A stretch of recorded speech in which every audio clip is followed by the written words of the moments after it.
we got normal arm, and we have not normal arm, sporting huge bruise. This just started appearing yesterday, and it's well on its way to being spectacular and sporty at this point. I'm sure you guys can probably see it pretty well. So, ow. The moral of the story is do not do a one-handed negative deadlift with 1,700 pounds. Apparently it does not work out well.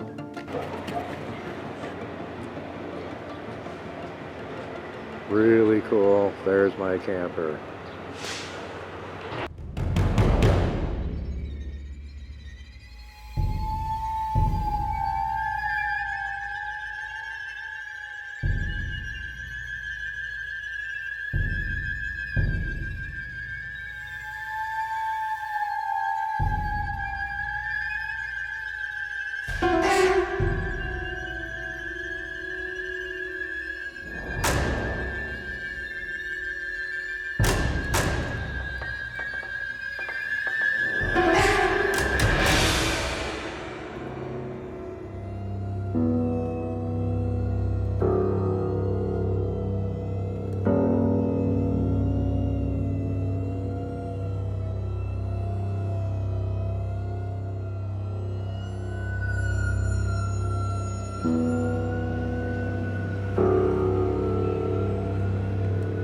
Sushi the Adventure Dragon. He's out having some fun in the sun here across the street. And the little park we got over here. Cruising around, enjoying the grass, eating some of it, and any bugs he encounters.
Sky howdy, and welcome back to another episode of World Bigfoot Radio.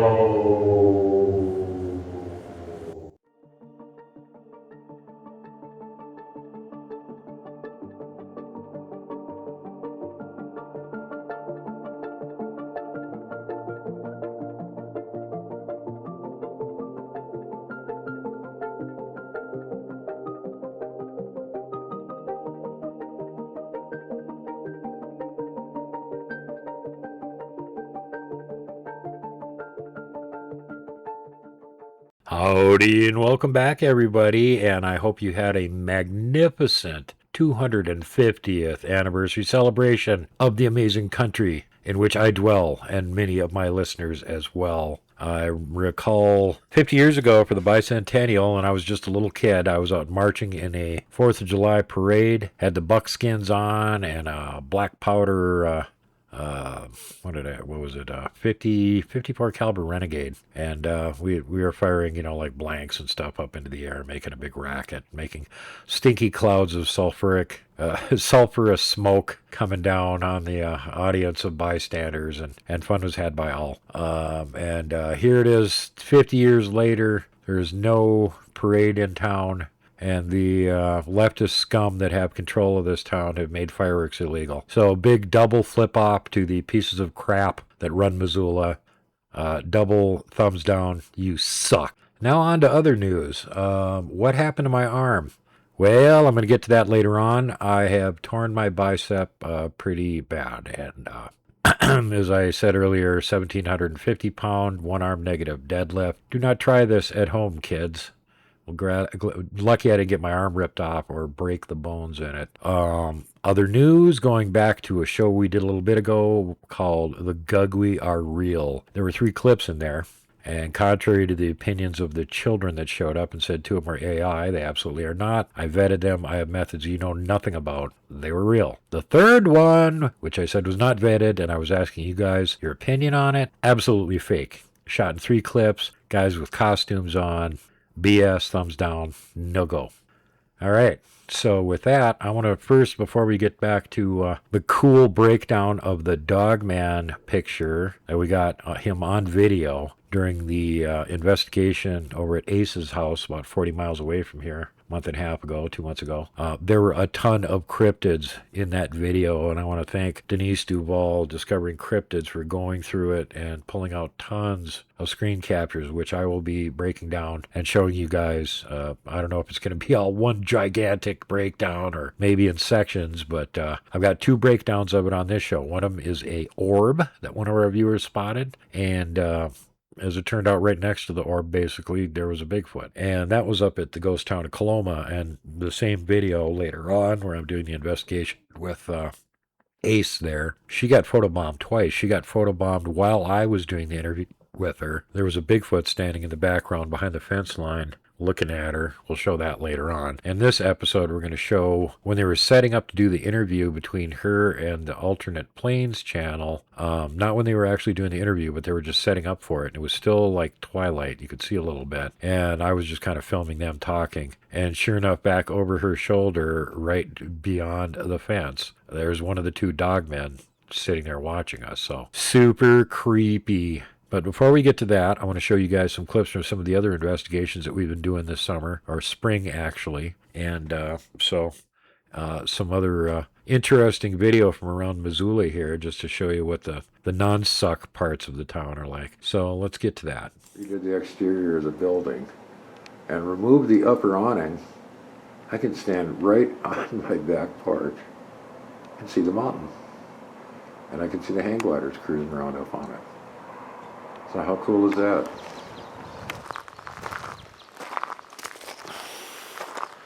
And we're outside of Missoula checking out the suspicious canyon, which has tons of side roads, all of which are closed. And no overnight camping, no campfires, no nothing.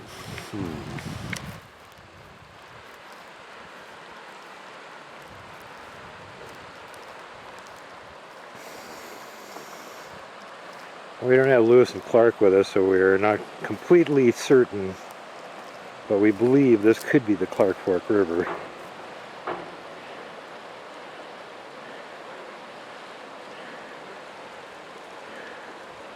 And some ducks.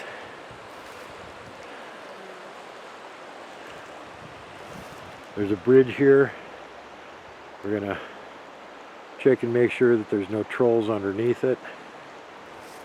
And there's Dennis. Hey, hi Dennis. Hi.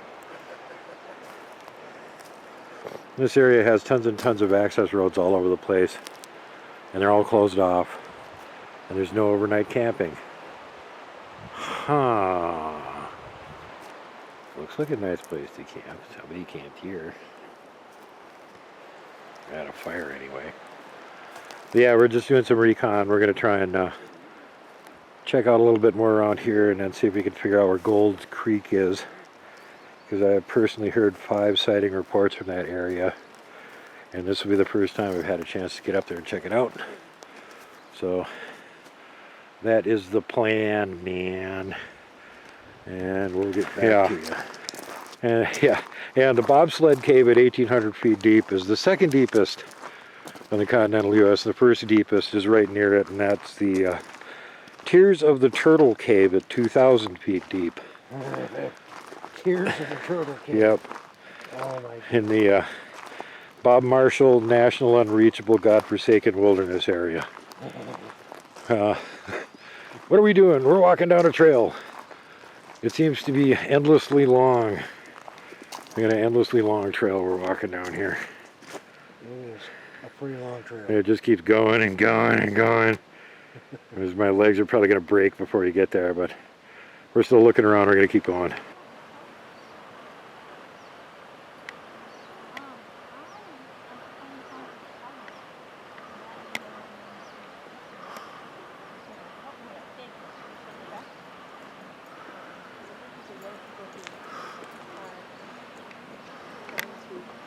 Still down here by the river, trotting around, seeing what, if anything, we can spot.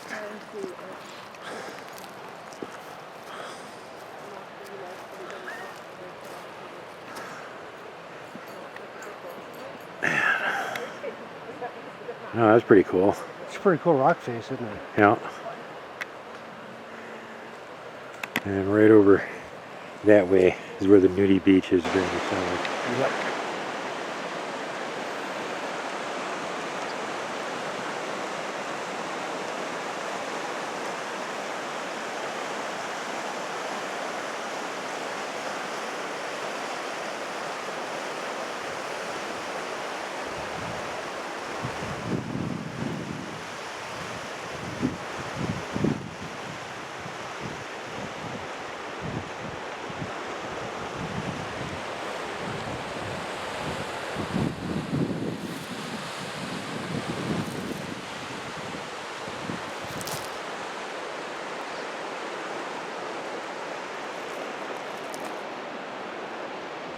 Do you believe in alternate planes, or is he imaginary? I don't know, am I? Got him on camera. Could be like Bigfoot, though.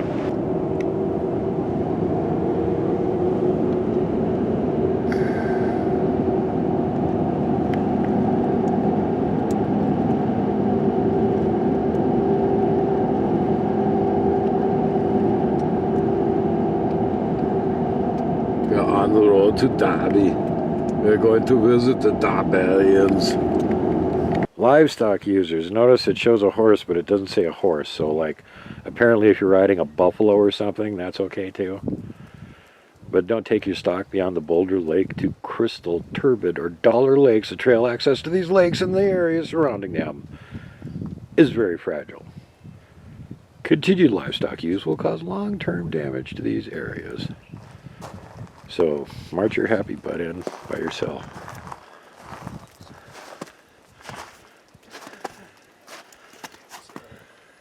Do not use this map for wilderness travel. You will become hopelessly lost. Here's where we are. We're down here somewhere. Over in there. There's the Como Reservoir. There's some of these weird things that they're potentially riding in on here. And then food storage, of course. Look out for bears. Bears will eat you. Bears will eat your food. They will eat you and your food. Here's the kind of pretty flowers you will see as you're dodging the bears that are going to eat you. Smokey the bear, don't start a fire or I'll eat you. And here's one. One person from each party, please fill out a visitor travel log when entering this area. Information you supply will help us provide a quality wilderness experience. Thank you. Translation. Let us know when you went in here so when you disappear never to be seen again, at least we know the last location where you were seen.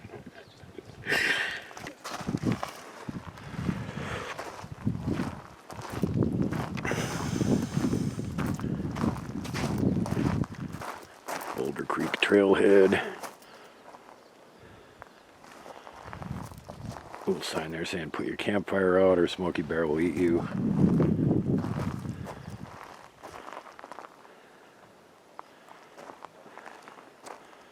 Haven't seen any structures or anything yet. This looks like a place where we might establish a base camp, assuming we find anything else today. It's a great, really great campground. And right near a whole bunch of areas here that we can cruise around and check out.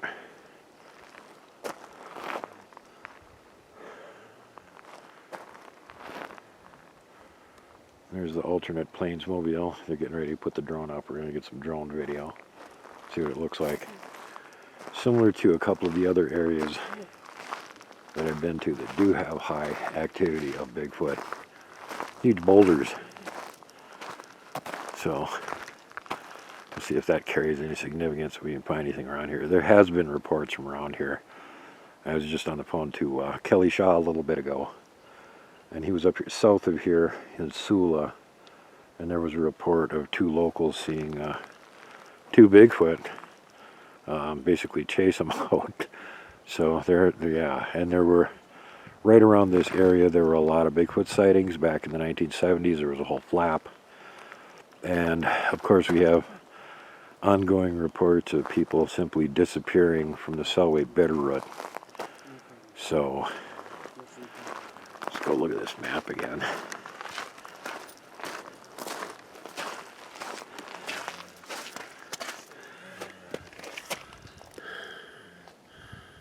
We am there.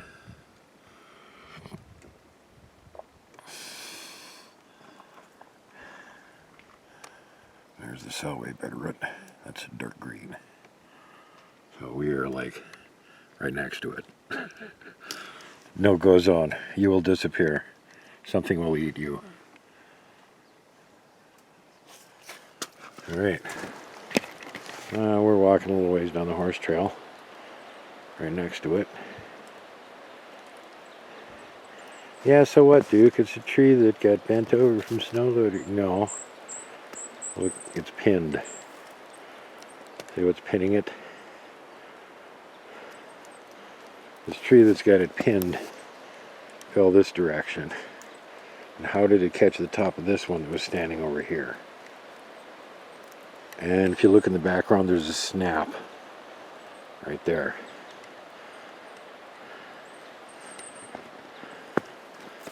So, possible Bigfoot signs around here. Hey, there's Dennis.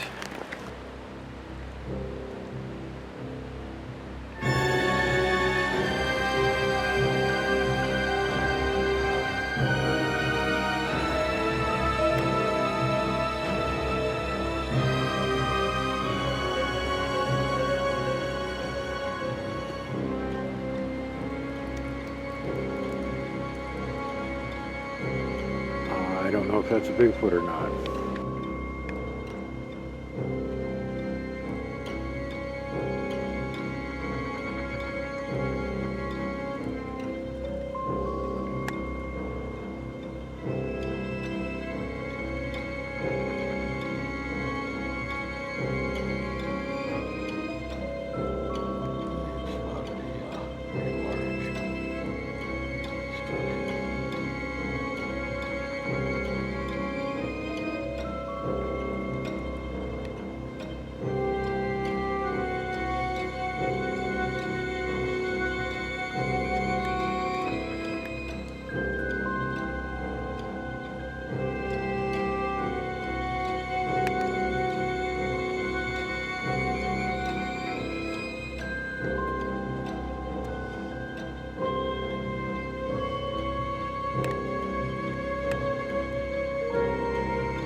Dollars. Damn. So it didn't appraise for the price that they bought it for. They outbidded everybody, right? Because they can. They're from California. And guess what that did to all the other little houses Search around and it? rescue. Search and rescue license plate has Bigfoot on it. Dude, That's funny. I need that. You're all, I want it. I want one too. So yeah, so he sold that fair. house for that much, therefore raising the price, the value of the other houses, which it wasn't. So now we are on to our first breakdown of the episode. I don't have the name. I'm sorry about that. Lost track of it. But a viewer spotted this at the very beginning of the episode that I did with my friend Angela, who is having some pretty severe problems at her property, not only with UFOs flying around all over the place, which she was filming, but seeing cryptids on the ground right at her property. So I went down and investigated. Alternate planes came down the same night, investigated after I was there. We both did interviews with her. And there were so many cryptids that I caught on video.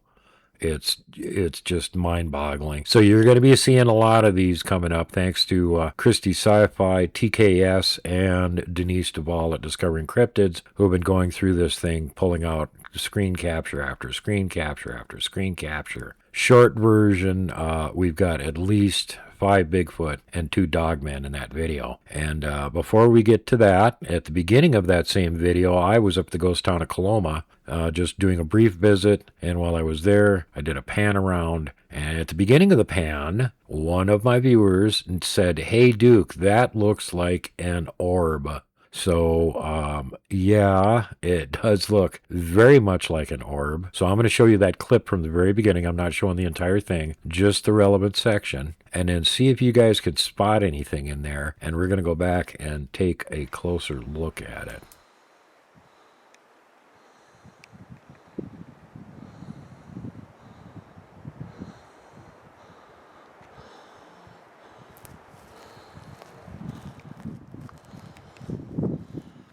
Okay, so here we go. Second run, much slower, 1/4 speed, and the object, I actually bring the camera across it twice, and I've got screen captures from both, and I'll show you here, and it appears that it absolutely does not move. It's stationary. Appears to be hovering. Classic round orb shape. I showed this to my buddies down at TKS, one of which can see energy signatures. And he said it is not an orb, whatever the hell this thing is. So if it's some kind of a round ball that's stuck on a stake or something and we can't see what's holding it up, I'll be up there again shortly. And no doubt it's probably still in the same place and we'll be able to debunk it. But that would be really strange, so I'm not counting on that happening.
Now, at the same time that they were looking at this and making a call on the quote-unquote orb that apparently isn't an orb, and that's even more confusing, they noticed an energy signature off to the right of it in an area of the trees that I thought had a suspicious-looking shadow. And guess what? There's an energy signature there. There's a cloaked Bigfoot there watching me. He's not the only one.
It's the construction crew.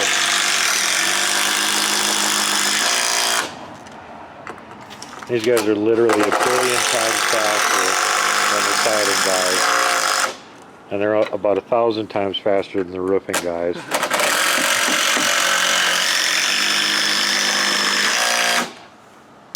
can see they got the concrete pad, they got the bracket on there, they got the timber all cut out. They got the support.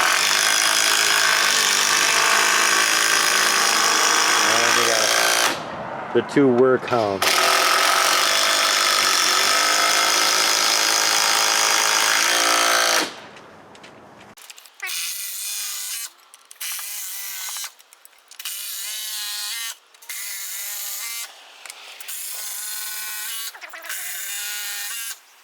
See if those go. They built all the ones down there too. That's what they look like now. So it's going to be much safer than the old crumbling, falling apart, rotting ruin. There used to be a porch here. And Sushi's high-rise apartment, which is currently right there, is already painted to be the exact right color match for it. So we're even going to be color coordinated. So there's an update on what's going on here.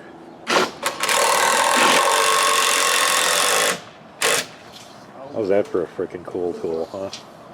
Hey, you got a pair of pliers on you, Jack? Right down there. Just snap my bit. It's only a couple hours after the last update, and you can see they got the whole deck all pretty much put together at this point. These guys are amazing.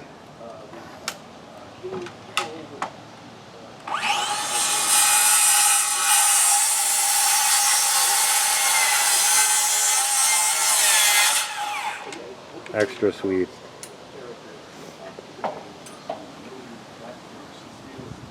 We missed the dog fight. The 2 dogs were chasing each other around fighting earlier. I didn't grab the camera in time, damn it. It was hilarious. If they do it again, I'll try and catch it. They're building. And here they come with some more planks. They're putting the tongue and groove planking on the top of it right now. And then tomorrow they're going to secure all of it, and then they're going to put the railings on, and they will be done. So here's the heroic. I'm going to show you where the teddy bear sitting out there on the back deck there. Oh, got that gate. That's called a deck, yeah. Yeah, that's all gone now. That got torn down. These guys are building a brand new one. And cool tongue and groove construction, so it all slots together real nice. What you look? How about that? Isn't that cool?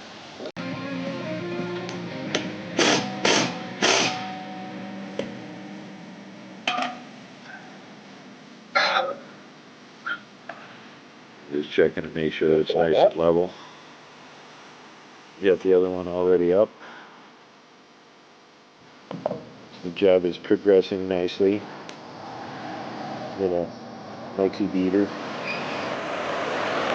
You got a man-made wave here for surfers and kayakers also like to use it.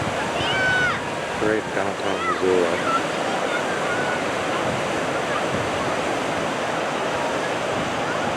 Okay, so getting back to the next thing's next, which is that big injury on my arm, my right arm, right on my bicep. Well, I tore my bicep. How did I do that? Okay, so 2 weeks ago, I was getting ready to bring my camper up to the my usual research area in the Sapphire Mountains, and especially to have it in position for when the Midsummer Bigfoot Rendezvous happens here, middle of next month. We have confirmed that our mystery guest is going to be here for the first time ever. I still cannot reveal to you who that is, but I will tell you it's somebody that's been on my show quite a few times. They have never been out in the field with me, and the chance that you're ever going to get to go out bigfooting with them is virtually nothing. So any of you that show up and decide that you want to show up just to see who the mystery guest is, you are not going to be disappointed. You're going to be blown away. We're looking at perfect weather here. We still have slots open. So if anybody can make it over here, it is the week of the 13th. And mystery guest will be here Monday, Tuesday, possibly Wednesday for that duration. If you want to stay after that, you can. So, what has this got to do with anything? Well, the camper. 2 weeks ago, I was trying to get the camper up into the mountains and get it into position. The Great White Buffalo, my brand new ancient camper. And as it turned out, my 20-plus-year-old rice burning SUV cannot drag that thing up a mountain. It'll do just fine on flat ground or going down a hill, but not up a mountain. So that wasn't happening. So I had to wait until the only person in town I know that's got a truck that could drag this thing was available, which is Dennis from Alternate Plains. Shout out. Thank you, Dennis. And he's been working every damn weekend. So finally 2 weeks ago on Sunday, we got a chance to bring it up there. We got 20 miles away and one of the tires blew up. Now we're on the side of the freeway with it. Well, Dennis doesn't have a jack with, so we can't put it up on a jack and change it out and put the spare tire on it. So we took the spare tire with us and went back into town to try and find replacement. Well, the spare tire that we had with us was a split rim, which a lot of you younger people don't even know what that is. But at one point, they made rims for tires that actually came in two pieces, and you had to put a inner tube in it.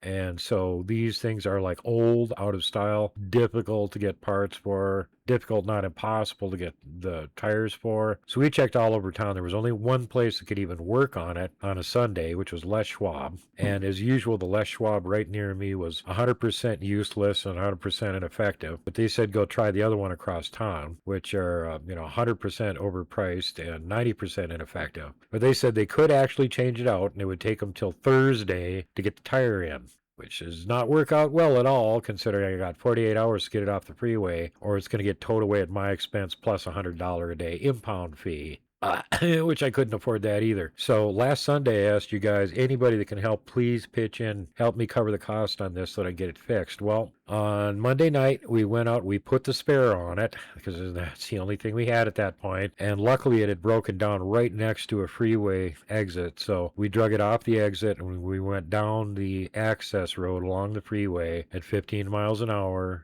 for 20 miles to get it back to town. Attaching the last few pieces of attachments necessary.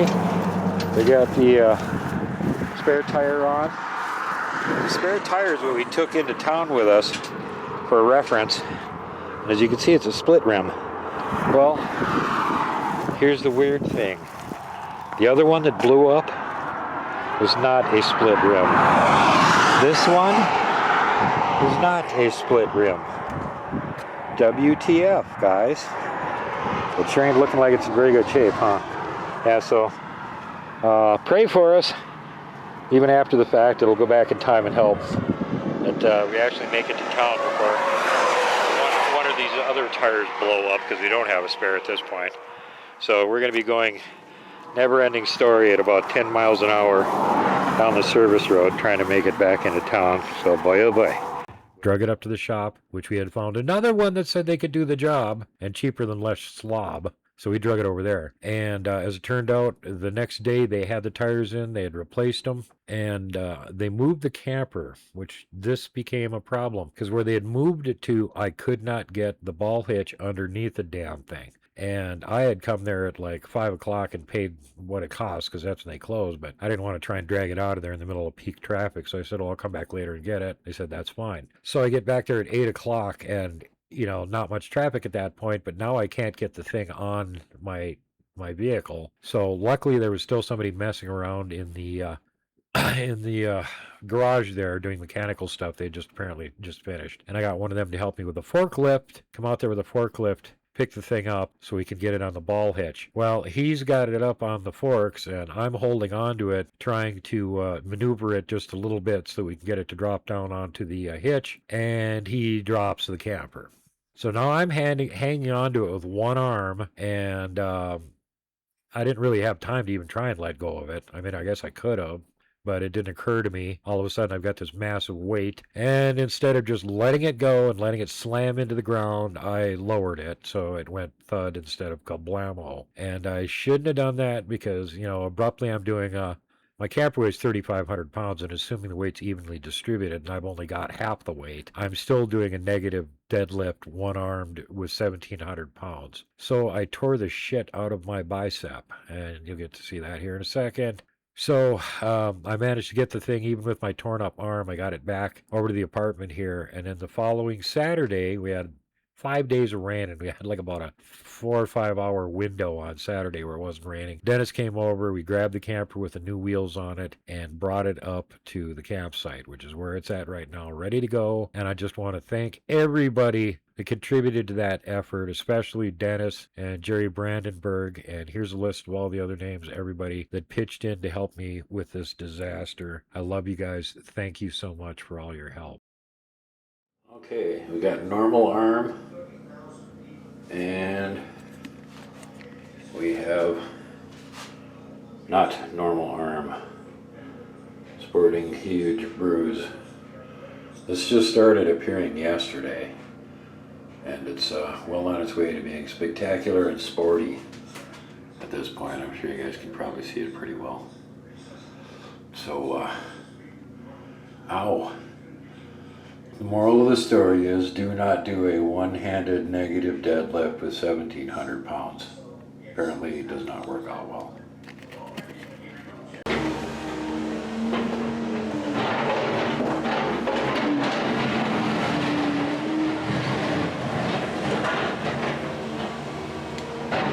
Getting the parking lot torn out and rebuilt. Woohoo!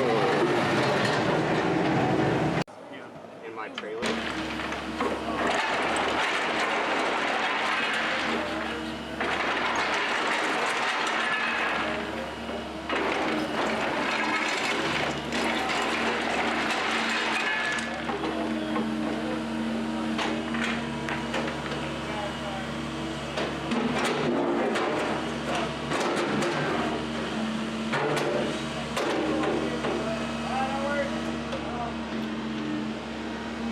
So yeah, parking lot kind of inoperable, kind of noisy here right now.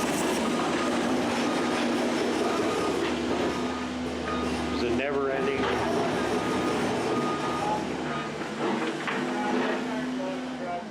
The never-ending disaster of rebuilding this freaking place continues on. That's it.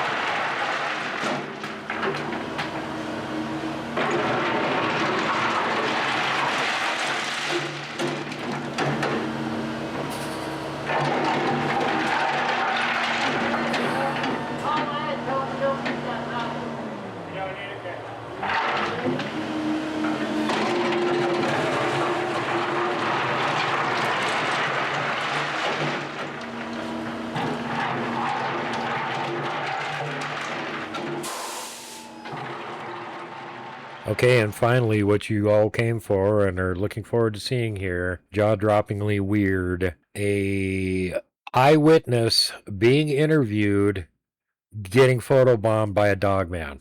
I mean, I can't even believe I'm saying that, but here it is. I have the whole clip. I'm going to show you the whole thing. This is actually a period in between when I did my investigation on the area and had already done an interview with Angela. And when I go back and show you that part, there's a Bigfoot photobombing her in that one. Now, this one isn't during the actual interview with alternate planes. She's actually just relaxing and hanging out with Dennis. They're setting up all the lights and video equipment, and they're getting both of them wired in with microphones so that they can do the interview. And I'm just filming that because I'm bored. I have no idea what's going on in the background at this point. I've looked through the whole clip. I do not see any signs of movement, but it's far off in the background and we're in twilight conditions. So maybe some of you sharper-eyed people with big screen can take a look at it and see if it does actually move at any point. I don't think it does, but anyway, so Denise Duval again spotted this one, sent me the screen capture, and all I did was brighten it and sharpen it, and that's it. And that's all the detail that popped out. In addition to what I did with it, at the end of this clip, you're going to see the eminent and amazing M.K. Davis actually took a crack at seeing what he could do with the image too. So let's enjoy those. Don't forget to hit that like button. Let your friends know this show is really cool and they want to watch it too. And make sure that you come back again next week. And we're going to be seeing a lot more clips from that investigation over at Angela's place, because oh my God, was there a lot of activity there. So anyway, love you guys. Enjoy. He's like, you can't just give me this. I'm like, absolutely can. It's being abused by 7 kids. How am I Look at sounding? her.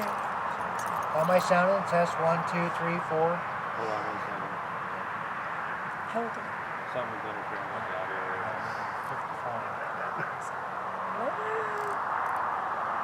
I'm gonna be 93 already.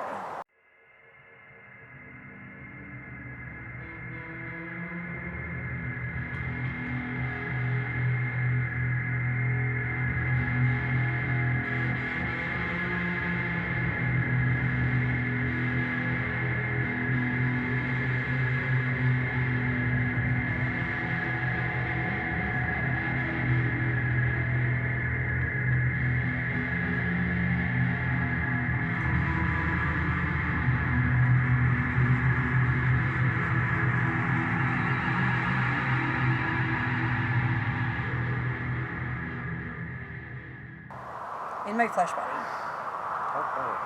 I am. As long as my mind and my body hold out, I want to live as long as possible. It's a show called Sandman, and this guy checks in with like the Sandman guy every 100 years and gets to sign back. Are we on? If you want to live longer, quit smearing that cancer juice on you. I'm gonna keep in it. Oh, do we not have live audio yet? No, we have audio coming through. It's just In the body, not through the mic. not. When I have it. What color is the light supposed to be? Yellow or green? Yours is supposed to be yellow. Yours is supposed to be purple, I believe. I moved it to where it's like by. So in case you haven't figured it out, they're just getting ready to do the interview for alternate planes right now. This is how much gear these guys lug around with. But it's just not Bluetoothing to my earphones. They even got their own camera, Samwise Gamgee here. My power beats are finally like crapped out. I've had 2 phones break on me in a year, and the iPhone, I finally upgraded to like a newer phone. I had a phone that came out in 2015 for years. And no, I was really good on it. I had that phone for like a long time. Hello, I'm MK Davis. What you're looking at here is a screen capture from a video that was taken up in Montana. It was sent to me by Duke Sullivan, and he wanted me to look at it. It's pretty interesting. This has been brightened a little bit before it got to me, but it's pretty close to the original. I want to just kind of show a process that a person could go through to make that surface brightness a little bit brighter or a little more intense. And we'll just take a look at it right here. This young lady's name is Angela. Let's see here.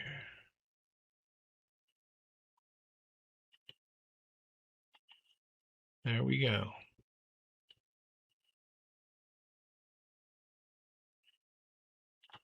This would be the area of interest right here.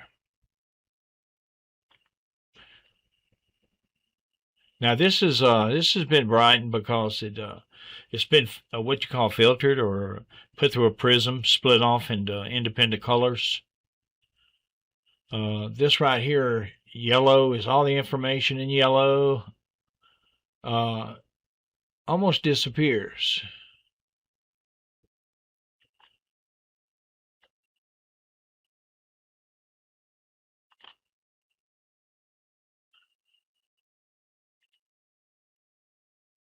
It's very faint.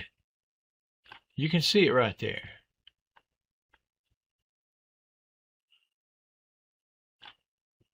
Go back over here.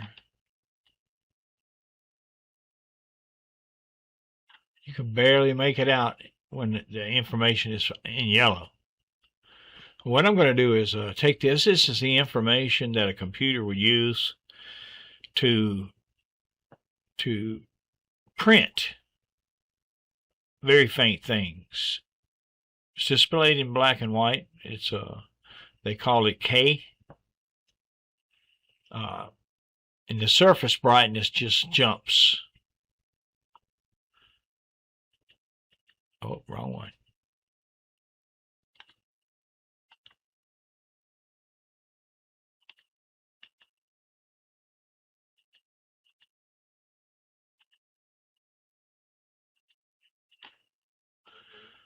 So that's what we're interested in right there.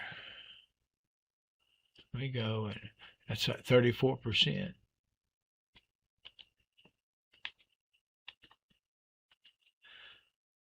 These eyes jump at you.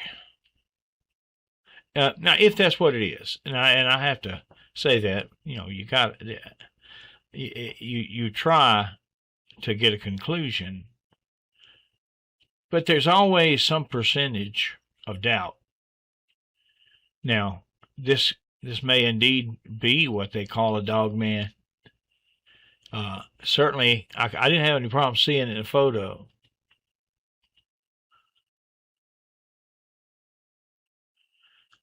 Now, let me go back to 34% here.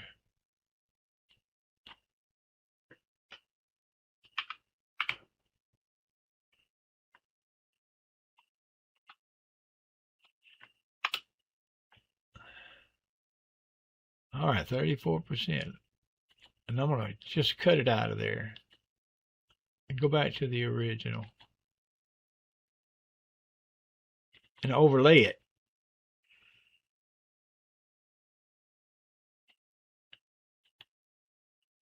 And then I'll add transparency and make this this color split that's showing the K so well bleed through. Let the other image bleed through to it.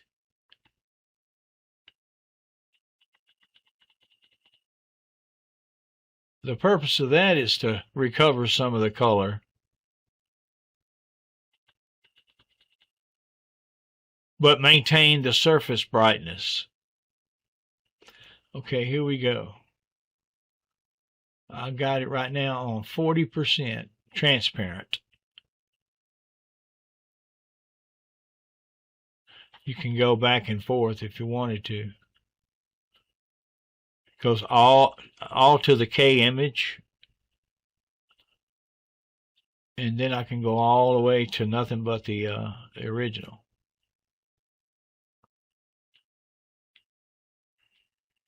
Going back to 40.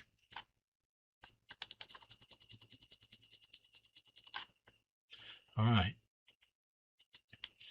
Then I fused the two together right there at 40% transparency. Go back up here and get hue and saturation. Go to saturation. It's a tool to use to recover faint color from faded photographs.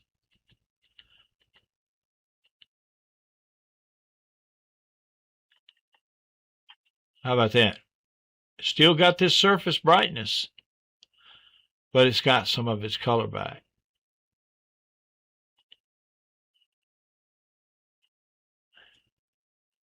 Is that a dogman? You be the judge, but that's sure what looks like what they say a dogman does look like. Well, you never know when you're out there in those deep dark woods. I thank you for your time. So make sure that you're kind to everyone. Safety first, last, and always. Pay it forward. Don't be mean to people if you don't have to be. Don't flip off the mountain giant. Don't poke Dogman with a stick. Don't punt the puck, would you? And for God's sake, whatever you do not hug the Wookiee.